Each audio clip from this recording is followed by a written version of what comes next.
So from Kyiv, before we get into today's news, on the eve of this historic summit between the United States and Russia to take place tomorrow in Alaska between Trump and Putin, I wanted to give you some further context of that this war is not just 11 years old.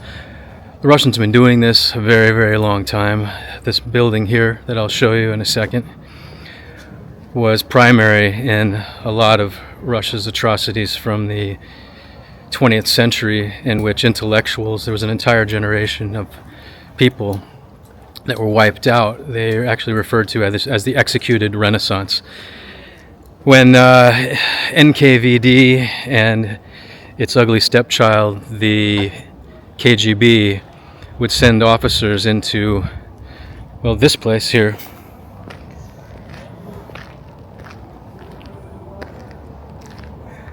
This is the Ivana Franko Theater, built in 1915. They used to send KGB and NKVD in here to sniff out what they referred to as bourgeois nationalism, basically being Ukrainian, not bowing to Moscow in terms of everything from language to culture. Russia's been doing this a very long time. It didn't start in 2014. Stamping out cultures, occupying the land, extracting the resources, sending them to Moscow, while the indigenous population, those that survive, live in abject poverty. That is the Russian model. It's the way it's always been. One of the victims of one of these particular purges was a guy named Mykola Kulish, and what happened to him was he was a writer, he was a playwright in the 1930s, 20s, 30s, and so the Russians basically took him and put him in a cage until he went insane, and he was later dragged out and shot with 239 other people, with the Russians using the economical method of only using one bullet per victim and burying them in a mass grave in Karelia. And this happened, there were several waves of these oppressions, and it happened over a long period of time throughout the 20th century. But my, how the tables have turned in recent days. We have Russian oil refineries being taken out on an almost daily basis. Here's a list of the refineries hit just in the past 12 days.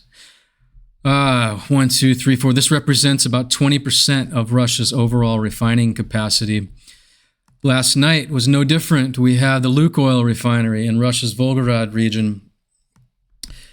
I saw estimates as high as 5.6% of Russia's total refining capacity being represented by this particular refinery, and as low as 4.9%. This refinery is absolutely huge and is still smoking. This is a video from Telegram from the initial strikes last night at about 3 a.m. It is still burning.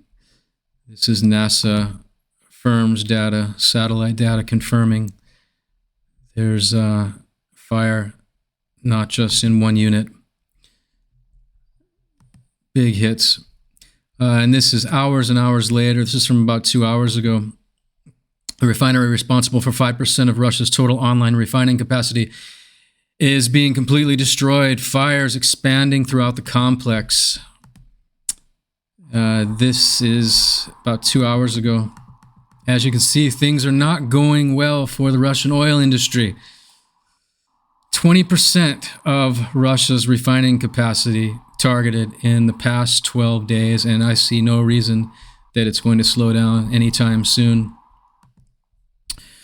And this is in addition to 2 days ago, we had, 3 days ago, we had one of the major oil transport hubs that connects to the Druzhba pipeline that pulls oil into Belarus, Hungary, and Slovakia, as well as the St. Petersburg port itself for export, a major income source for Russia. As you can see, so the strike was here, and this is an export terminal, one of Russia's key export terminals, in which oil comes out through the Gulf of Finland, Baltic Sea, onto the Atlantic, and out to the world market. But the big problem here is that it also goes out to Hungary, and Hungary is not happy about it. Their foreign minister came out yesterday, and he was very upset that they are being affected, and that supporting a genocidal war against the Ukrainian people apparently has consequences. He is not happy at all. But Ukraine continues to strike this stuff. So you would think that in response, the Russian government would flood air defenses in to protect the core of the Russian economy. Yeah, they're flooding air defenses in, but they're flooding them only into Putin's residences. So Putin's palatial Valdai residence, his main residence where he keeps his family, whatnot, now has the equivalent of 20% of all the air defense units that are currently engaged in the defense of Moscow. 12 Panzers, also some S-300s. I mean, you have like, I don't know, what's that, about $500 million of air defense units now protecting just one of Putin's palaces. And they're not only air defense units, they're up on these giant towers that they've had constructed all around one of his residences. This is one of his residences, okay? So Putin is clearly choosing himself. He had a choice to make to protect the Russian oil industry or to protect his residences. And he is choosing to protect his residences. They've gone from 2 anti-aircraft units to 12 in the past couple months. So Putin is now in fear, and well, he should be. So how is the price of oil doing? Let's look at something that's very interesting here. So even with the price of oil falling daily, Russian gasoline and diesel prices continue to hit record highs, with the price of diesel alone up 6.5% in a mere 24 hours.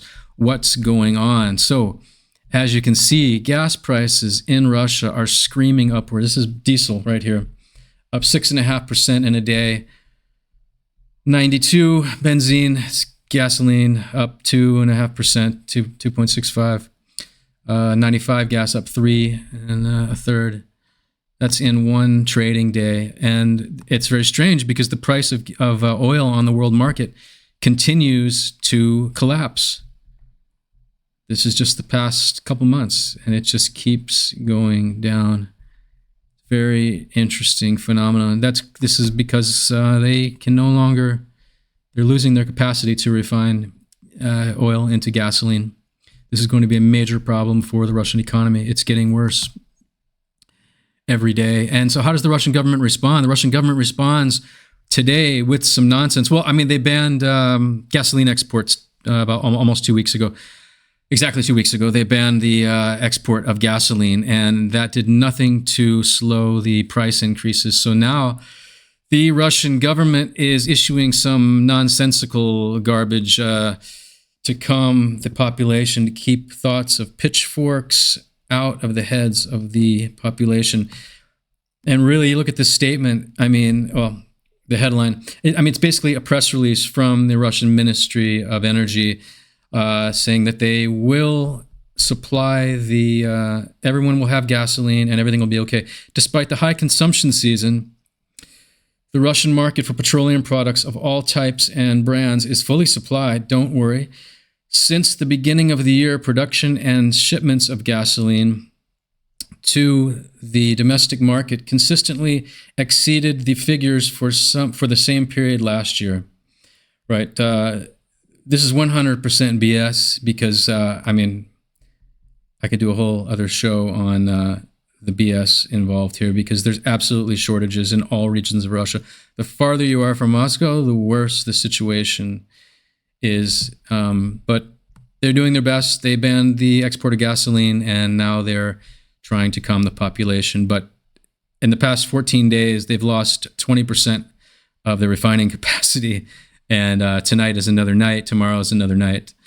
So things are only going to get worse. And this is something really interesting here, is that it's not just Ukraine that is targeting the Russian oil industry with their drones. And I haven't seen anybody talk about this, but I tweeted it yesterday. Not much response. But the fact is that not only Ukrainian drones, but OPEC is now clearly gunning for the Russian oil industry. And take a look at their output. In the month of April, they increased production, 138,000 barrels per day. In May, 411,000 barrels a day extra. The next month, June, another 411,000 barrels a day increase. July, another 411,000 barrels a day increase. And for August, they are really putting the hammer on here with an increase of up to 548,000 barrels a day, and planning a similar number. I cut it off with this cursor, but it's another 500,000 barrels a day that they plan to increase production in September. So I don't know what OPEC has against Russia. I don't know. Maybe MBS is a soft spot for borscht, or who knows. But yeah, so it's not only sanctions coming from the EU and the US, increasingly so. Hopefully Trump's going to put some more on after this meeting. We've got OPEC and we have Ukrainian drones, and this is all getting much worse for the Russian dictator. So the price of oil is very interesting. I'm not a technical analyst, but just take a look at this. So we hit this support right here, bounce, bounce, bounce, bounce, bounce. And now we cut through the support, and now the support is resistance. So I would say, as an amateur chart reader, I would say that if this indeed does become the resistance it's looking to set up as, we should see a major sell-off in the price of oil very soon. And that takes us back to the cost. We're at $65 a barrel. The sanctions on Russian oils right now has them selling oil at around $53 a barrel, according to an analyst I spoke with yesterday. Break even for Russia is $40 to $44. So Russia is basically around $9 to $10 a barrel in profit per barrel right now. If we come down another $10, things are not going to be good. And this chart, it's really looking like that's exactly what's about to happen. A perfect storm for Russia. And because Russia doesn't have any air defense systems now, they're protecting Putin's palaces. I don't think I should show you this clip. But anyway, about 2 hours ago, Belgorod, the center of Belgorod, there was some Ukrainian drones on the way to a target, and it looks like either Russian anti-aircraft took out an apartment building, or they took out the Ukrainian drone with electronic warfare, and it maybe careened into an apartment building. We don't know. But total chaos. Is an apartment building. It looks somewhat destroyed. There's some people that are probably, that are missing some limbs. Bad things are happening in Russia. The war that they have been waging on the people of Ukraine, people here that were just sleeping in their beds, kids, families, taken out with ballistic missiles. So let's skip over to Serbia. So it's not just Putin's. So it's not just Putin's domestic situation and his war that are falling apart. Putin's entire world is falling apart. Last night in Serbia, a new wave of anti-government protest is underway across Serbia. In some places, clashes between protesters and Serbian security forces are very intense. Demonstrations are taking place in major Serbian cities, including Belgrade and Novi Sad. And you can see from some of these clips, things are absolutely out of control. The police were outnumbered in several areas. Police being, this is early. Later, see, look, the police being beaten by these guys with Serbian flags. Yeah, things are not going well.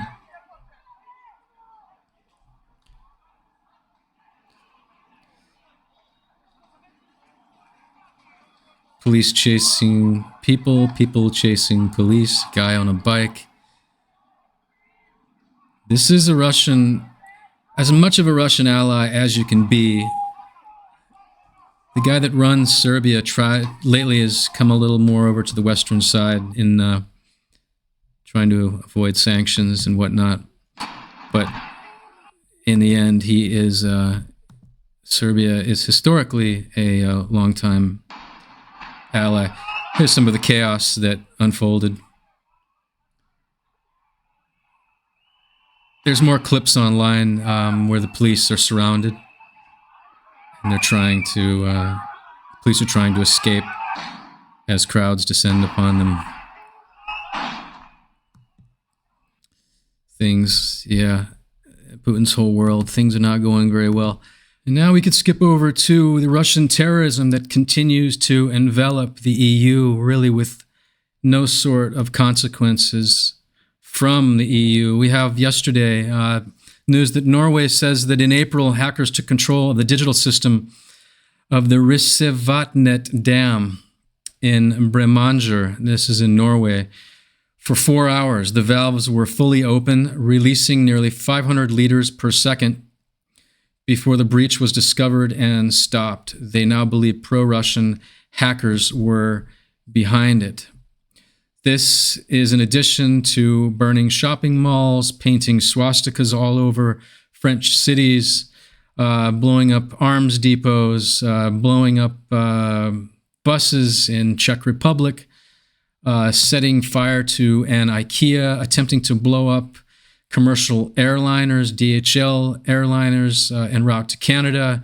This is all just in the past couple of years that Russians are doing this. So them graduating to massive infrastructure that could cause millions of deaths if it were properly sabotaged. I wouldn't put that past the Russians at all. This is what they're doing. They want to dismantle the entire Western world while the West refuses to do anything about it. So all these things that are happening, until Russia does something really, really horrific, which they will, there probably will be this overall pathetic lack of response that continues. So let's skip over to this was a story that it's ongoing. If you remember, about 3 days ago, all the rage was that Russian troops had somehow they had breached Ukrainian defenses, and that they had made it to this small town of Dobropilya, and that the Russians were going to win, and blah blah. You can see these two little appendages here. These two small appendages. That's what the big fuss was about. And but basically what the real story was is Russians, generally in groups of 2 to 3, had penetrated some defenses, had made it out into this zone here. This is in Donetsk region.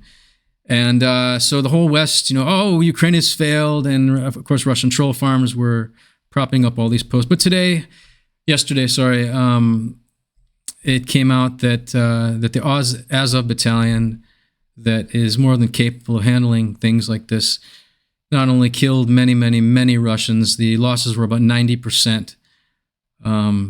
It's probably worse now. The guys that weren't, the Russians that weren't killed were captured, and this whole thing has now been diffused. And it's just the same old story. Western media grabs a story and blows it out of proportion.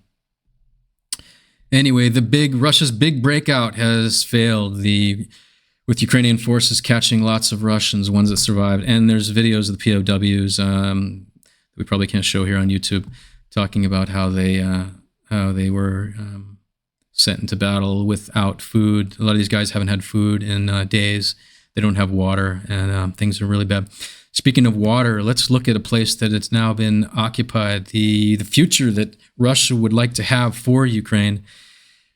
What happens to all Russian colonies? There's a water crisis in Donetsk after 11 years of Russian occupation. Water lines. The reservoir has gone dry. Russians know the Russian-occupied area, well, huge area. It's most of Donetsk Oblast that's now occupied by Russians, and most of which has been held for the past 11 years. And things have decayed to the point there's no money for civil infrastructure. The only thing they have left are the old pipes that Ukraine had built.